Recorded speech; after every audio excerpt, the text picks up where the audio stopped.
اور جو مشتبہ مریض ہیں جن کے اندر کرونا وائرس کی علامات ہیں انہیں چاہیے کہ اپنے آپ کو قرنطینہ میں ڈال لیں، تنہائی اختیار کر لیں۔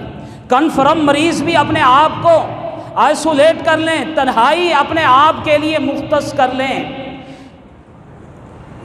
اگر گھر کے ماحول میں انہیں آئسولیشن کا ماحول دیا جاتا ہے تو کوئی شخص ان کے اوپر زبردستی نہیں کر سکتا، انہیں اٹھا کر زبردستی اپنے قرنطینہ میں نہیں ڈال سکتا۔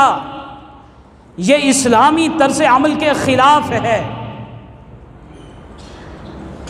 اور ایسے لوگوں کو چاہیے کہ وہ دینی، مذہبی، سیاسی اجتماعات کا حصہ نہ بنے، جماعت کے لیے مسجد میں نہ آئیں، معاشرے میں جراثیم کو نہ پھیلائیں۔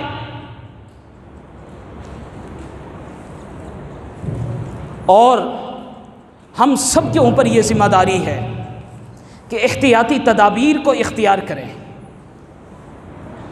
اس لیے کہ یہ وائرس ایسا ہے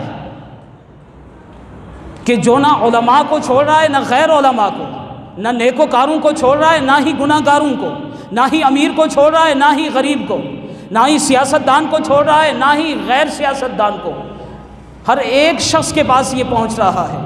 تو احتیاطی تدابیر اختیار کرنا پورے معاشرے کی ذمہ داری ہے، اس لیے کہ قرآن مقدس بھی ہمیں یہی تعلیمات دیتا ہے۔ یا ایھا الذین آمنوا خذوا حذرکم، اے ایمان والو اپنے بچاؤ کا سامان پکڑو۔ یہ آیت اگرچہ جہاد کے لیے اتری ہے، لیکن خذوا حذرکم، اپنے بچاؤ کا سامان پکڑو، اس کے مفہوم میں وسعت ہے، اس میں ہر وہ چیز موجود ہے، ہر اس چیز سے بچنا چاہیے جو انسانی جان کو خطرے میں ڈال سکتی ہے۔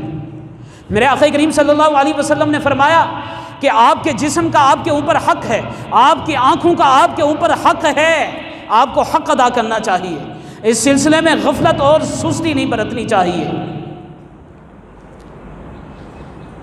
قرآن مقدس میں واضح حکم آیا وَلَا تُلْقُوا بِأَيْدِيكُمْ إِلَى التَّهْلُكَةِ، اپنے ہاتھوں کو ہلاکت کی طرف نہ لے کے جاؤ۔